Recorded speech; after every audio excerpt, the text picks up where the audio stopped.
नमस्कार, आप देख रहे हैं हेडलाइंस न्यूज। दिन भर की ताज़ा खबरों के लिए अभी सब्सक्राइब करें, साथ में बेल आइकन भी प्रेस कर लें। खबरों में आगे बढ़ने से पहले वीडियो को लाइक जरूर करें और अपने दोस्तों के साथ ज़्यादा से ज़्यादा शेयर करें। और आप किस राज शहर से न्यूज को देख रहे हैं कमेंट में जरूर लिखें। बता दें, सुप्रीम कोर्ट ने मुंबई के वर्ली स्थित 114 साल पुराने नेशनल इंश्योरेंस की बिल्डिंग के मामले में फैसला सुना दिया है। गुरुवार को मामले पर चीफ जस्टिस DY चंद्रचूड़ की बेंच ने आदेश देते हुए बॉम्बे हाईकोर्ट के आदेश पर रोक लगाने से इनकार कर दिया है।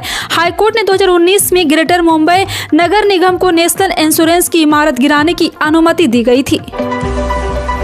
दिल्ली में केजरीवाल सरकार उपराज्यपाल के बीच की लड़ाई थमने का नाम नहीं ले रही है। जी हां, आपको बता दें कि आए दिन किसी न किसी मामले को लेकर दोनों में तकरार खुलकर नजर आती है। ताजा मामला नगर निगम में मेयर का चुनाव कराए जाने को लेकर है। दरअसल शुक्रवार को होने वाले मेयर के चुनाव के लिए उपराज्यपाल VK सक्सेना ने बीजेपी की पार्षद सत्या शर्मा को पीठासीन अधिकारी नियुक्त किया है, जिसको लेकर आम आदमी पार्टी भड़की हुई है। कारण आपकी तरफ से पीठासीन अधिकारी के लिए आप पार्षद मुकेश गोयल के नाम का प्रस्ताव भेजा गया था।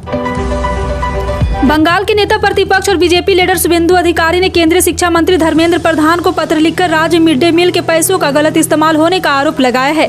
अपने पत्र में शुभेंदु अधिकारी ने कहा है कि केंद्र ने मिड डे मील योजना के लिए बंगाल सरकार को जो पैसे भेजे थे उनका दुरुपयोग किया जा रहा है। अपनी चिट्ठी में शुभेंदु अधिकारी ने आरोप लगाया कि मिड डे मील के पैसों का इस्तेमाल व्यक्तिगत लाभ के लिए किया जा रहा है।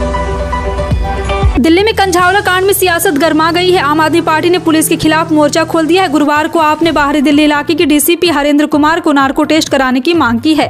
आपका आरोप है कि DCP हरेंद्र कुमार आरोपियों को बचा रहे हैं। आपने कहा है कि इस केस के आरोपी के साथ अंजलि की सहेली निधि का भी नार्को टेस्ट करवाया जाना जरूरी है। वहीं पुलिस के आश्वासन के बाद पीड़ित परिवार ने धरना खत्म कर दिया है। दिल्ली नगर निगम चुनाव में भले ही आम आदमी पार्टी ने एक तरफा जीत दर्ज की हो, लेकिन मुसलमानों ने अरविंद केजरीवाल से मुंह मोड़ लिया है। मुस्लिम समुदाय ने एक बार फिर से कांग्रेस की तरफ रुख किया है, तो आम आदमी पार्टी की बेचैनी बढ़ गई है। दिल्ली की सियासत में खिसकते मुस्लिमों को साधने की कवायद आम आदमी पार्टी ने शुरू कर दी है।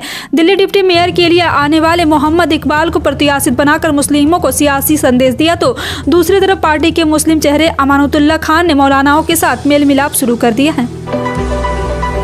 बिहार में सियासी बदलाव के बाद से 2024 के लोकसभा चुनाव की राजनीतिक बिसात बिछाई जा रही है। राहुल गांधी इन दिनों भारत जोड़ो यात्रा कर रहे, तो उसकी सियासी तपिश बिहार में भी दिख रहा है। आपको बता दें कि बिहार की सियासत में यात्रा निकालने की होड़ मची हुई और राजनीति में अपने पैर जमाने निकले प्रशांत किशोर स्वराज यात्रा कर रहे हैं, तो कांग्रेस हाथ से हाथ जोड़ो यात्रा बिहार में निकाल रही है। वहीं महागठबंधन में वापसी के बाद सूबे में सियासी मिजाज की था लेने CM नीतीश कुमार भी समाधान यात्रा पर निकल पड़े हैं। ऐसे में सवाल उठता है कि इस कड़ाके की ठंड में नीतीश, PK और कांग्रेस आखिर क्यों पसीना बहा रहे हैं।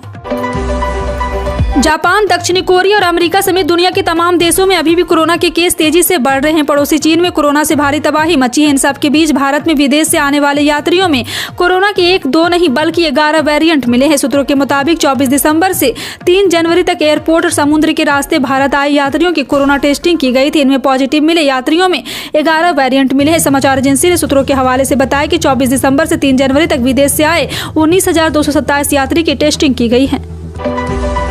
उत्तर प्रदेश में गाय और मवेशियों को बेहतर आश्रय प्रदान करने के लिए योगी आदित्यनाथ सरकार TPP मॉडल पर बने गौ आश्रयों को शुरू करने की योजना बना रही। साथ ही राज्य सरकार गाय आश्रयों के अपनी आय उत्पन्न करने के लिए आत्मनिर्भर बनाएगी। फसल की बर्बादी और यहां तक कि बड़ी दुर्घटनाएं झेल रहे किसानों के लिए मवेशियों के रहने का मुद्दा अब भाजपा सरकार की प्राथमिकता बन गया है।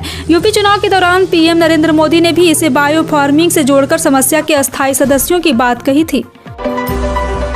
सुप्रीम कोर्ट ने गुरुवार को कई मामलों की सुनवाई की। यूपी के एक मामले में राज्य के पुलिस महानिदेशक को निर्देश दिया है कि वे राज्य में दोषियों को सजा में दी गई छूट के बाद कितनों को रिहाई का लाभ दिया गया, इसका ब्यौरा दे। DGP इस बारे में निजी तौर पर शीर्ष कोर्ट में हलफनामा दायर किया है। मुख्य न्यायाधीश DY चंद्रचूड़ की अध्यक्षता वाली पीठ ने कई निर्देश जारी करते हुए यूपी के DGP से ये जानकारी मांगी। उन्होंने कहा है कि ये बताएं कि राज्य के प्रत्येक जिले में कितने दोषी है जो समय से पहले रिहाई के पात्र हैं। एयर इंडिया की न्यूयॉर्क दिल्ली फ्लाइट के दौरान एक यात्री द्वारा महिला यात्री पर पेशाब करने के मामले में TMC सांसद महुआ मोइत्रा ने तंज कसा है। पेशाब करने वाले यात्री को एयर इंडिया ने 30 दिन के लिए प्रतिबंधित किया है। मोइत्रा ने इसकी तुलना कॉमेडियन कुणाल कामरा पर कई एयरलाइंस द्वारा लगाई 6 माह की पाबंदी से की। कामरा का कसूर यह था कि पत्रकार अर्नब गोस्वामी के साथ एयर इंडिया की विमान ने बहस की थी और वो उनका कायर कहा गया था।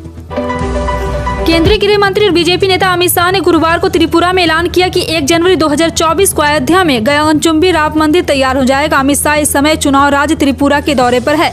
वहां उन्होंने जन विश्वास यात्रा के तहत एक रैली में राम मंदिर निर्माण की तारीख का खुलासा किया। उन्होंने कहा है कि अगले साल अयोध्या में राम मंदिर आपको तैयार मिलेगा। इस दौरान अमित शाह ने कहा है कि हमें 5 साल और दे दीजिए, हम त्रिपुरा को छोटे राज्यों में सबसे समृद्ध बना देंगे।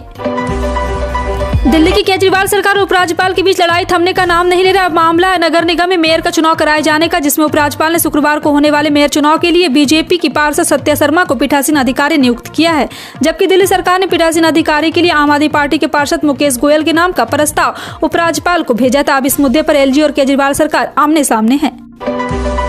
देश की सार्वजनिक क्षेत्र की बड़ी कंपनी भारत संचार निगम लिमिटेड 5G सर्विस 2024 में शुरू करेगी। केंद्रीय सूचना और तकनीकी मंत्री अश्विनी वैष्णव ने बृहस्पतिवार को यह जानकारी दी है। उन्होंने कहा है कि BSNL ने 4G नेटवर्क शुरू करने के लिए TSC और CTOS के नेतृत्व वाले कॉर्पोरेट और शॉर्टलिस्ट किया है, जिसे अनुबंध के तहत ऑर्डर देने का लगभग 1 साल में 5G में अपग्रेड कर दिया जाएगा। केरल विधानसभा का 8वां सत्र 23 जनवरी से शुरू होगा। सीएमओ के एक बयान में गुरुवार को कहा गया कि मुख्यमंत्री पिनरई विजयन की अध्यक्षता में एक विशेष कैबिनेट ने राज्यपाल आरिफ मोहम्मद खान को 23 जनवरी से सत्र बुलाने की सिफारिश करने का फैसला किया है। बयान में कहा गया है कि एक त्रिस्तरीय उप समिति को राज्यपाल के नीति अभिभाषण का मसौदा तैयार करने का काम सौंपा गया है। केंद्रीय सड़क परिवहन और राजमार्ग मंत्री नितिन गडकरी ने एक ऐलान किया है। जी हां, आपको बता दें कि इस ऐलान में उन्होंने एक बड़ा ही बयान किया है और चेन्नई एक्सप्रेस को लेकर के नितिन गडकरी ने अपना अनुमान बताया है। जी हां, आपको बता दें कि गुरुवार को कहा है कि 17,000 करोड़ रुपए की लागत से नई ग्रीनफील्ड परियोजना बेंगलुरु से चेन्नई एक्सप्रेस मार्च 2024 तक तैयार हो जाएगी। गडकरी ने शहर के बाहरी इलाके में होसकट्टे के पास वाहन डहली में परियोजना का निरीक्षण करने के बाद संवाददाताओं से कहा है कि 285.3 किलोमीटर 4 लेन की परियोजना यात्रा के समय को बचाने में मदद करेगी। मध्य प्रदेश के मुख्यमंत्री शिवराज सिंह चौहान ने आज टीकमगढ़ में मुख्यमंत्री आवासीय भूखंड योजना की चयनित हितग्राहियों को आवासीय भूखंड वितरित कर विधिवत शुरुआत की है। वे प्रारंभ से चयनित हितग्राहियों को आवंटित भूखंड पर पहुंचे और वहीं उन्हें स्वीकृति पत्र वितरित किया। उन्होंने हितग्राहियों से बातचीत की और उनके साथ जमीन पर बैठकर भोजन भी किया। मुख्यमंत्री श्री चौहान ने वहां अधिकारियों को निर्देश दिया कि आवंटित भूखंडों के आसपास सभी बुनियादी सुविधाएं, सड़क, बिजली, पानी, सीवेज लाइन आदि उपलब्ध कराई जाए। भारतीय टीम इन दिनों हार्दिक पांड्या की अगुवाई में श्रीलंका के खिलाफ 3 T20 मैचों की सीरीज खेल रही है। इसमें भारतीय टीम ने पहले मैच में जीत दर्ज कर सीरीज में 1-0 से बढ़त हासिल कर ली। हार्दिक की कप्तानी वाली भारतीय टीम में कई यंग खिलाड़ी दिखाई दी हैं। रोहित शर्मा और विराट कोहली जैसे सीनियर खिलाड़ियों की गैर मौजूदगी में टीम इंडिया ने अच्छा परफॉर्म किया है। यंग खिलाड़ियों की इस परफॉर्मेंस से रोहित शर्मा और विराट कोहली की T20 टीम में वापसी नामुमकिन दिखाई दे रही है। कांग्रेस की भारत जोड़ो यात्रा इस समय उत्तर प्रदेश से गुजर रही। इस यात्रा को लेकर के भारतीय किसान यूनियन के राष्ट्रीय अध्यक्ष चौधरी नरेश टिकैत ने राहुल गांधी को बधाई दी है। कांग्रेस के राज्यसभा सांसद जयराम रमेश ने इसको लेकर के किसानों के जुड़े और आगे भी कहा है कि जयराम रमेश ने भारतीय किसान यूनियन के राष्ट्रीय अध्यक्ष चौधरी नरेश टिकैत ने राहुल गांधी को भारत जोड़ो यात्रा के लिए बधाई दी। कांग्रेस पार्टी इनका आभार व्यक्त करती है और हम यात्रा के माध्यम से लगातार किसानों से जुड़े महत्वपूर्ण मुद्दों को उठा रहे और आगे भी उठाते रहेंगे। माइक्रोसॉफ्ट के CEO सत्या नाडेला ने गुरुवार को अपनी भारत यात्रा के दौरान पीएम नरेंद्र मोदी से मुलाकात की है। उन्होंने अपने आधिकारिक ट्विटर हैंडल पर पीएम मोदी के साथ अपनी मुलाकात की तस्वीरें साझा की। उन्होंने ये भी कहा है कि वो टिकाऊ और समावेशी आर्थिक विकास पर सरकार के गहन अध्ययन को देखने के लिए प्रेरित हो रहे थे, जो डिजिटल परिवर्तन के कारण हुआ था।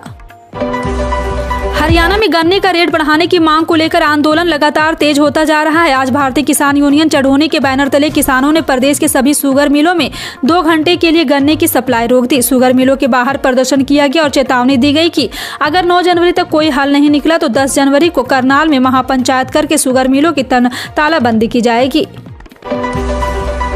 पीएम मोदी भोपाल में हो रहे वाटर मिशन 2047 सम्मेलन में वीडियो कॉन्फ्रेंसिंग के जरिए जुड़े। इस दौरान इस कार्यक्रम में उन्होंने कहा है कि हर घर जल मिशन के लिए राज्यों को लक्ष्य का पूरा करना महत्वपूर्ण है। उन्होंने कहा है कि वाटर विजन 2047 देश के अमृतकाल में महत्वपूर्ण योगदान की भूमिका निभाएगा। पीएम मोदी ने कहा कि ये लक्ष्य हासिल करने के लिए लोगों का सामाजिक संगठन और राज्यों की भागीदारी की बड़ी भूमिका होगी। FIH विश्व कप 2023 से पहले भारतीय पुरुष हॉकी टीम को प्रोत्साहित करने के लिए ओडिशा के मुख्यमंत्री नवीन पटनायक ने गुरुवार को राष्ट्रीय टीम द्वारा प्रतिष्ठित ट्रॉफी जीतने पर प्रत्येक खिलाड़ी को 1 करोड़ रुपए का पुरस्कार देने की घोषणा की। राउरकेला के बिरसा मुंडा हॉकी स्टेडियम परिसर में विश्व कप विलेज का उद्घाटन करते हुए पटनायक ने यह घोषणा की है और विश्व कप विलेज को रिकॉर्ड 9 महीने के भीतर विकसित किया गया है। यदि आप 31 मार्च 2022 तक अपने आधार कार्ड और पैन कार्ड को लिंक नहीं करते तो आपका पैन कार्ड खराब हो जाएगा। यह कहना है आयकर विभाग का। आपका पैन कार्ड निष्क्रिय होने पर प्लास्टिक का एक टुकड़ा मात्र रह जाएगा, जिसका सीधा सा अर्थ है कि आप इसे कहीं भी उपयोग नहीं कर पाएंगे। आयकर विभाग ने ट्वीट किया है कि आयकर अधिनियम 1961 के अनुसार पैन को आधार से जोड़ने की अंतिम तिथि 31/3/2023 है। उन सभी पैन धारकों के लिए जो छूट की श्रेणी में नहीं आते, ऐसा न करने पर अनलिंकिंग किया गया पैन निष्क्रिय हो जाएगा। देर न करें, आज ही लिंक करें। देश के किसानों को आर्थिक रूप से मजबूती देने के लिए केंद्र सरकार की ओर से पीएम किसान सम्मान निधि योजना की शुरुआत की गई थी। इस योजना के तहत किसानों को हर साल 6,000 रुपए की आर्थिक मदद दी जाती है, लेकिन आपको बता दें कि 12वीं किस्त अब तक दी जा चुकी है, लेकिन किसानों को अब तक 13वीं किस्त का इंतजार है और 13वीं किस्त आपके खाते में न आए, ये काम ई-केवाईसी का।